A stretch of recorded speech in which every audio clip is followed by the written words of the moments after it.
Okay, I was gonna try to do a little happy birthday intro, but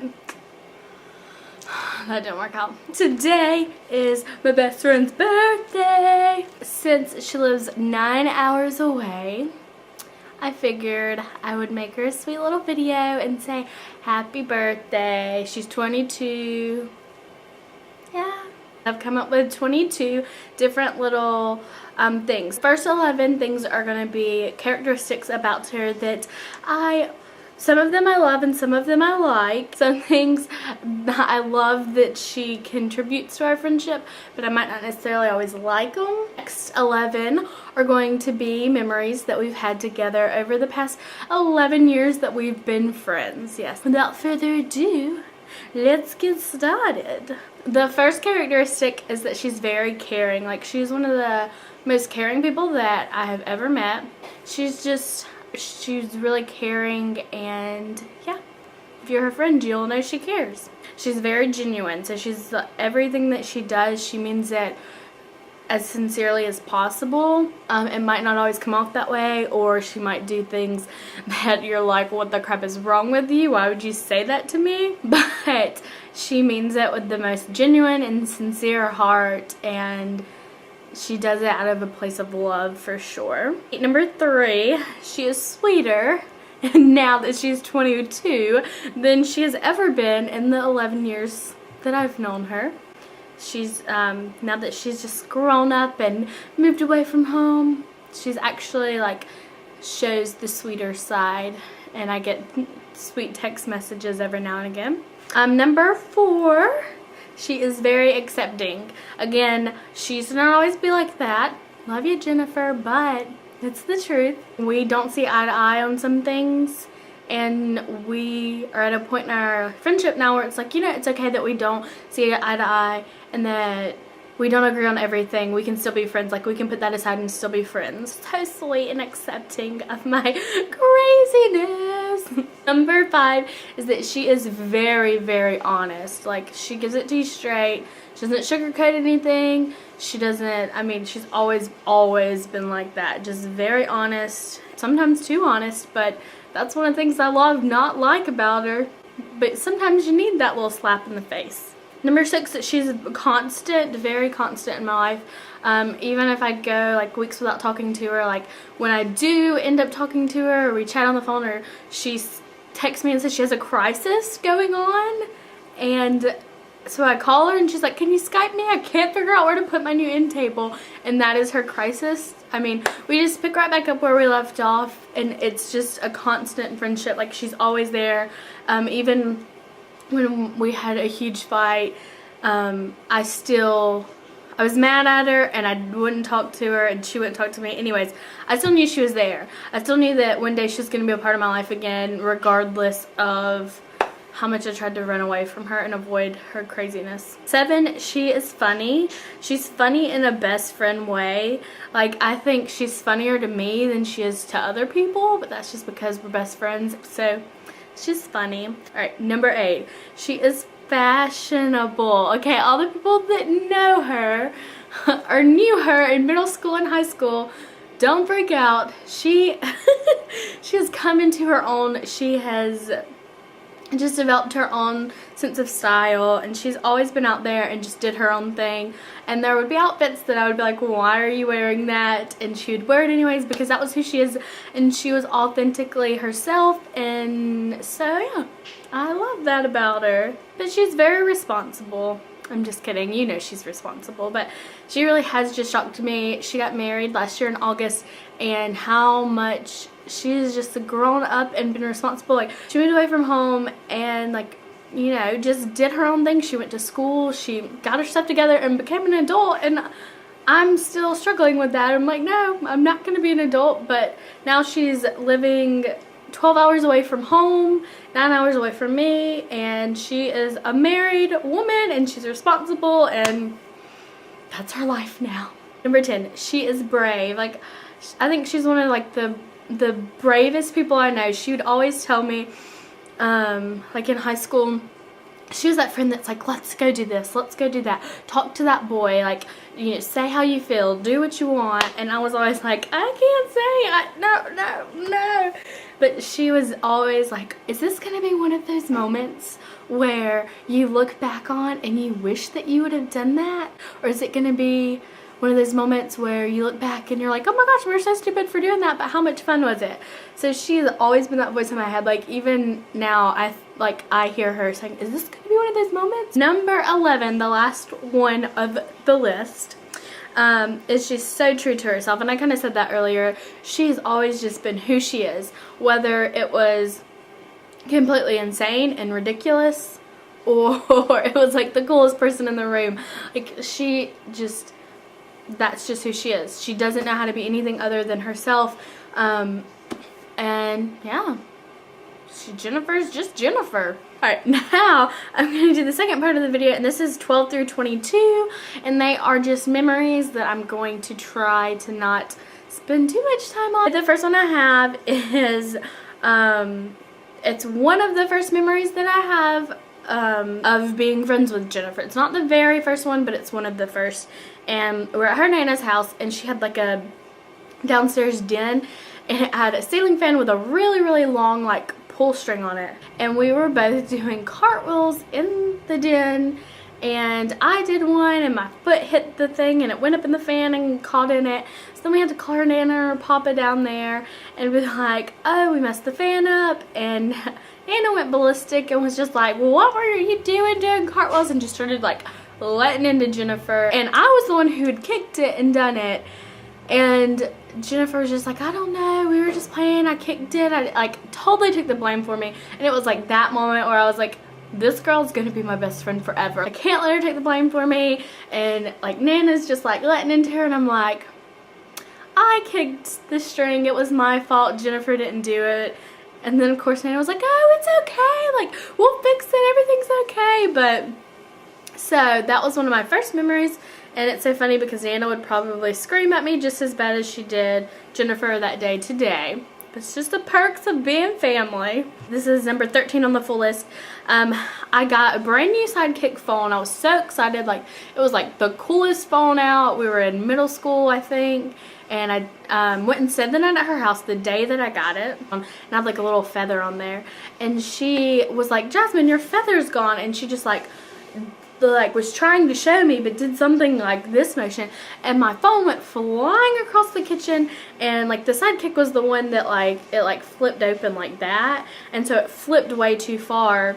Like, we always talk about that now, how she broke my Sidekick. We ended up fixing it, we did, and it wasn't really broken, it just had like went a little too far, and we kind of had to pop it back into place. But yeah, interesting memory. Number 14 is we went to a Jonas Brothers and a Mitchell Musso concert together. They were both at Six Flags. Jonas Brothers, she almost broke her toe because I was pushing her and I was like, go, we're gonna meet him. And she like ran into the gate, and then her mom almost had us like where their tour bus was, because it was just parked behind the stage. It was Six Flags. It was like, I mean, there was like no security. We're just walking and she's like, we're going the wrong way. Anyways, we could have met the Jonas Brothers, but Jennifer ruined it. And then we did meet Mitchell Musso at Six Flags because they had like, Radio Disney was out there doing like little contests like for meet and greet passes. It was the very last that they were giving away, the very last game. Jennifer and Caitlin had left me because they wanted to go up there and they wanted to go like save our seats. Because it was just like a first come first serve basis, but they wanted to save our seats and they left me there, and I won the tickets. And I just remember like running down the hill and I was like, I got tickets. So yeah, we got to meet Mitchell Musso. Number 15 is the beach. Like, need I say more? Half of our memories are at the beach. We go every year, the same week every year. I have missed a couple years, but this summer we are going, and it's going to be like the full gang of all of us that went from the time we were in middle school until now, and I'm so excited.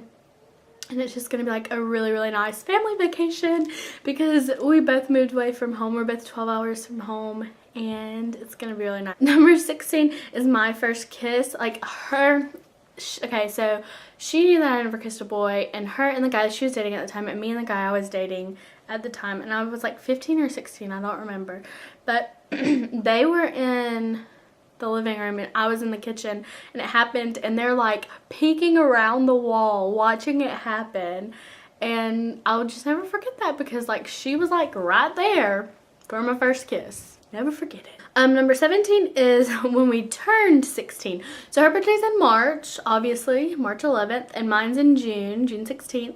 But we wanted to have like this huge blowout, Sweet 16. So we did like a joint birthday in the beginning of May. It was a whole lot of fun. Everybody wore black and white, and then we got to wear pink. The guys we brought with us wore pink ties, and it was all black and white and hot pink, and then we wore tiaras, of course. But back it up from the party, when she had turned 16, me, and we were so excited because we finally had somebody that could, like, we could drive, and we didn't have to depend on our parents. So the first day she had her license, we were like, can we please go to the mall? Can we please go to the mall? So her mom let us. And it was me, Jennifer, and SB. And we were driving to the mall, but then we made a detour 30 minutes outside of the way to stop and pick up a boy. And it turned out to be crazy because then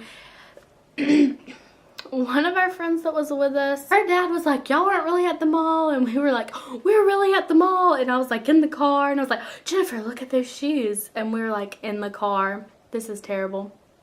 But anyways, so then we had to take him home because they were like, y'all need to come home now, you know, blah, blah, blah.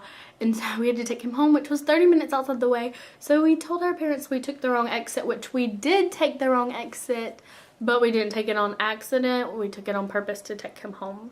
Her mom already knows about it. No big deal. It is what it is.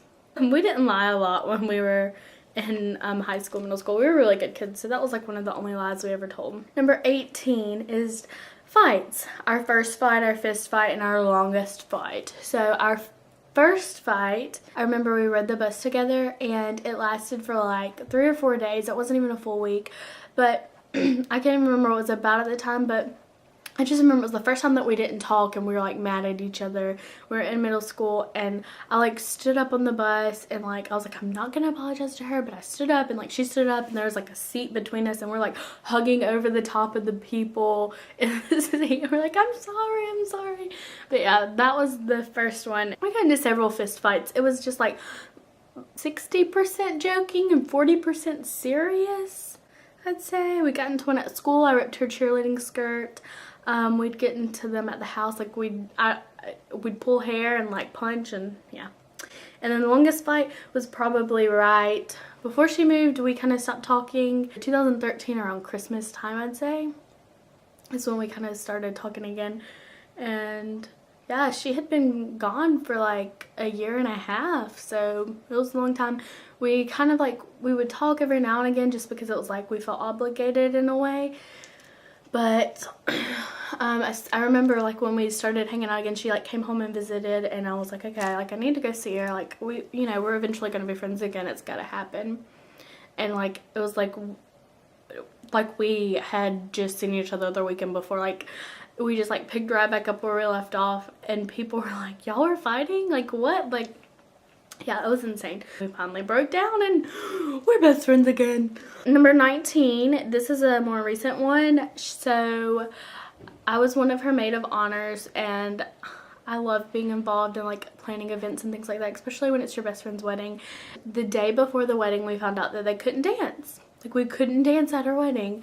And the night before, the rehearsal dinner was at her dad's, and he had like this shed out back, and we like turned on one of those construction lights and turned the other lights off, and then we like turned some music up loud, and we had like a dance party in her dad's shed in her backyard the night before her wedding. We did.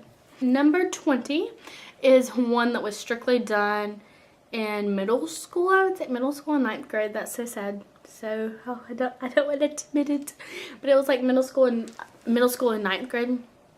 We would stalk boys. So we'd find out like, oh, so-and-so lives in this neighborhood, or they live near so-and-so.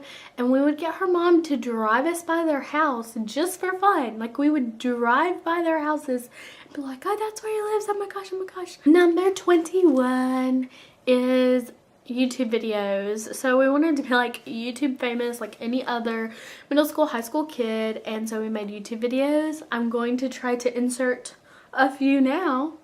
Shut up. Alright. I'm Jasmine. Oh, what's up? Yeah. I'm Jennifer, and we're best friends, and we're gonna be making videos. Hi guys, I'm Jasmine. And I'm Jennifer. Can he tell that I can't breathe? And there he goes, so perfectly.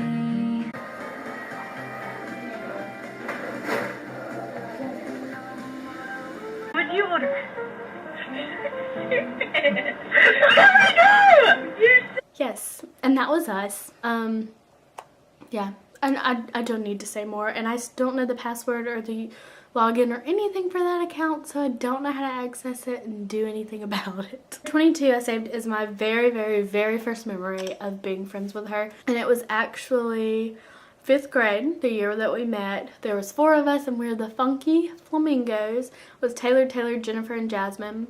And for Christmas, she bought everybody these charm bracelets, and they were like just charm bracelets and had panther paws on them, because that's what our school mascot was the panthers.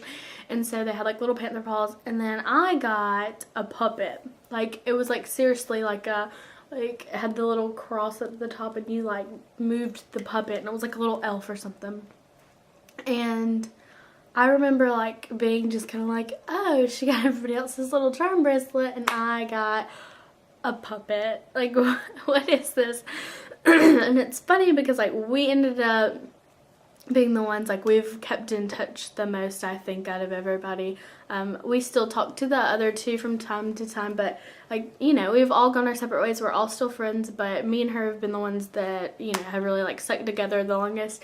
And so we always joke about it, like, you know, well, I got the outcast gift because I was the weird new friend, and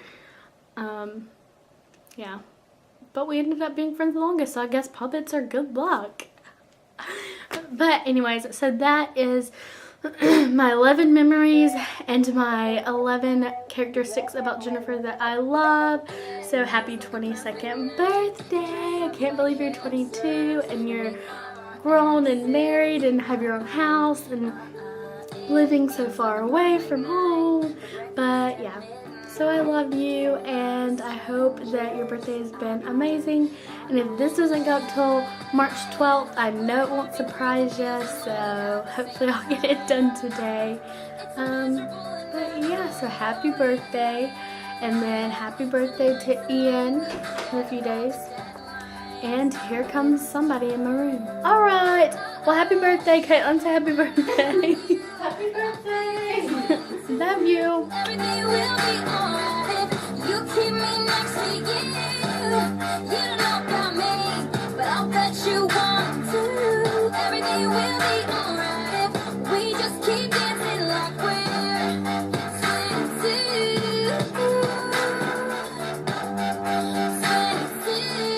22.